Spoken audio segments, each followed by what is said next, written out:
Good morning. I'm Andy Myers at Weiss Research, and this is your morning market update for Wednesday, December 14th. We're seeing some modest losses on Wall Street following an afternoon sell-off yesterday. Those declines were prompted by the Federal Reserve's decision to leave its monetary policy unchanged, and that lack of action to spur the economy is responsible for broad losses across the Asian and European markets today. But global investors also remain concerned about European leaders' ability to tackle the sovereign debt crisis.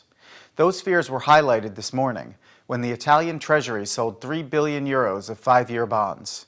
Yields surged to a euro-era high of nearly 6.5%, renewing speculation that Italy may not be able to meet its debt obligations. Following the auction, the euro is tumbling against the US dollar and is now below the psychologically important 130 mark for the first time in nearly a year. Analysts say the decline indicates that market sentiment toward euro-based assets has taken a turn for the worse.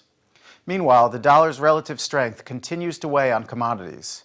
Gold is sliding to around $1,610 an ounce, and the front-month contract has now lost nearly 7% of its value just this month. And oil prices are down sharply as well. Light sweet crude is dropping more than $3 and is now back below the $97 a barrel mark. Separately, the Wall Street Journal reports that OPEC has reached an agreement to cap oil production at 30 million barrels per day. However, the cartel reportedly did not set output limits on individual countries. U.S. investors are also digesting some economic data this morning. Import prices rose by 0.7% in November, led by a 3.6% jump in fuel. It was the first increase in 4 months, but it was still a smaller gain than economists were expecting. Over the past year, import prices have jumped by nearly 10%. On the corporate front, we have a couple big stock winners to tell you about.